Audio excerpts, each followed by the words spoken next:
Ya, halo, balik lagi di Manusia Kamar.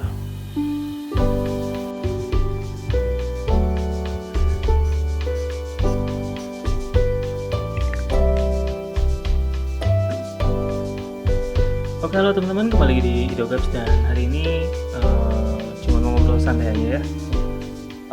Hari ini kalian lihatnya rumput aja dulu ya, karena lagi males facecam. Mungkin kalau misalnya ngobrol-ngobrol santai lebih enak kayak gini sih ya, nggak usah ngeliatin muka juga.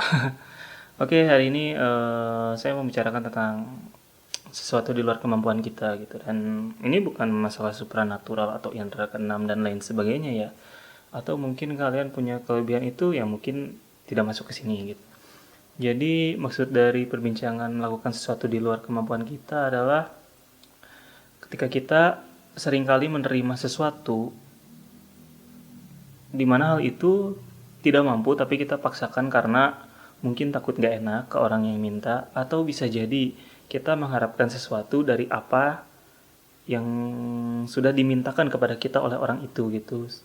Misal kita tidak punya kemampuan untuk mengajar gitu, tapi suatu waktu ada teman kita yang menawarkan sebuah pekerjaan untuk mengajar di suatu sekolah, entah jadi eh, guru bimbingan atau pelatih ekskul atau mungkin jadi pengajar di sana, padahal kita tidak punya basic untuk itu gitu. Tapi karena kita merasa ada chance gitu, ada kesempatan di sana, terkadang kita suka main ambil aja gitu. Oh ya udah tuh, boleh coba aja dulu deh gitu kan. Nah, itu sangat berbahaya teman-teman, karena saya juga mengalami hal itu gitu. Ketika saya melakukan hal itu, mungkin dalam perjalanannya saya akan belajar, mungkin. Atau sebaliknya, mungkin karena saya tidak tahu kapasitas menjadi seorang pengajar itu seperti apa, saya akan lebih cenderung untuk mengeluh. Contohnya, ketika saya sudah 1 bulan mengajar, di mana misalnya mungkin anggaplah saya mengajar pelajaran bahasa Indonesia gitu ya. Saya mengajar pelajaran bahasa Indonesia, kemudian dalam 1 minggu saya mungkin mengajar 2 sampai 3 kelas. Mungkin juga dalam 1 minggunya 7 sampai 8 kali pertemuan. Ketika saya menerima gaji, loh kok gajinya kecil, mungkin nggak sampai 500.000 atau mungkin nggak sampai dengan 1 juta atau bahkan jauh sekali dari UMR. Ya karena pada dasarnya saya tidak mengetahui basic-basic mengajar itu seperti apa. Bahkan sampai ke dunia kerjanya juga tidak tahu seperti apa. Motor lewat, sat. Oke. Karena hal itu sering terjadi dalam diri saya gitu. Ada satu momen dimana saya berpikiran, kenapa sih nggak ngehargain sekali jerih payah saya gitu yang udah kerja, mencurahkan waktu ke sana untuk kerja gitu. Tapi di sisi lain, ketika saya melihat guru-guru yang lebih senior, mereka tetap mengajar gitu. Ketika saya tanya gajinya berapa, segini-segini, ya sama aja kecil gitu. Mungkin di atas dikit, cuman sama-sama kecil gitu ya. Jauh sekali dari kebutuhan, mungkin kebutuhan bulanan gitu ya.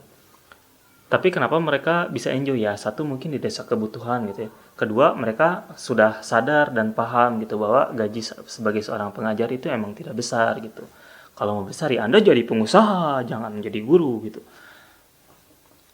Ya jadi ketidaktahuan kita akan sebuah profesi eh, profesi yang kita tekuni itu akan menjadi pecutan balik untuk diri kita gitu ya. Jadi kita akan menerima sakitnya gitu. Sakit karena ketidaktahuan kita akan apa yang kita kerjakan.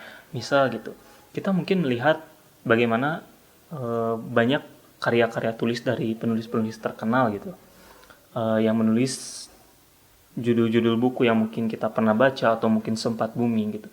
Ketika kita memulai untuk menulis buku, menulai, menulai itu memulai untuk menulis ya. Menulis, memulai untuk menulis buku. Kita sebar misalnya ke teman-teman, mungkin di kontak WhatsApp, di Telegram, di Twitter gitu. Kayak no respon gitu ya. Mungkin ketika kita sebar di satu platform baca gitu ya, misalnya kayak di Wattpad, kita juga mungkin ada kecenderungan kok ini yang view-nya cuma sedikit, cuma 5, 10 gitu. Ya Anda juga tidak merasakan kan bagaimana awalnya penulis-penulis besar itu hari ini besar gitu. Mungkin mereka juga sudah melewati tahap-tahap ini dan mereka tahan. Kebetulan kita tidak tahan dengan itu gitu. Jadi kerjaan kita, kok bisa sih orang nulis sukses, aku enggak ya. Kamu nulis udah berapa lama gitu. Nah, ketidaksabaran ini gitu, mungkin generasi saya gitu ya. Mungkin saya pribadi ya. Mungkin generasi ini juga gitu.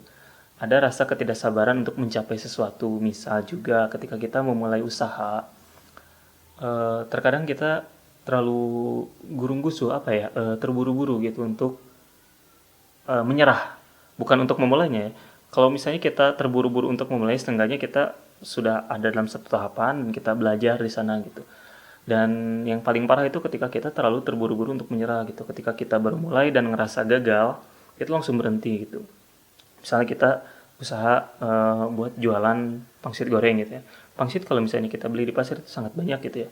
Dan orang-orang yang jualan pangsit juga banyak dan mereka laku gitu. Ketika kita memulai untuk jualan pangsit, kenapa pangsit kita tidak laku gitu? Dan ketika kita merasa pangsit kita tidak laku, kita akan mulai mencari pengganti dagangan gitu ya. Padahal modal kita belum balik dari itu. Ya emang begitu, namanya juga usaha gitu ya. Pasti di awal trial and error dulu gitu. Seperti ya kisah-kisah yang sudah diceritakan dalam franchise besar, misalnya ada eh, Kang Goreng Ayam gitu ya, yang dia menawarkan resepnya ke ratusan mungkin ribuan restoran tapi ditolak, tapi akhirnya diterima oleh masyarakat seperti itu ya.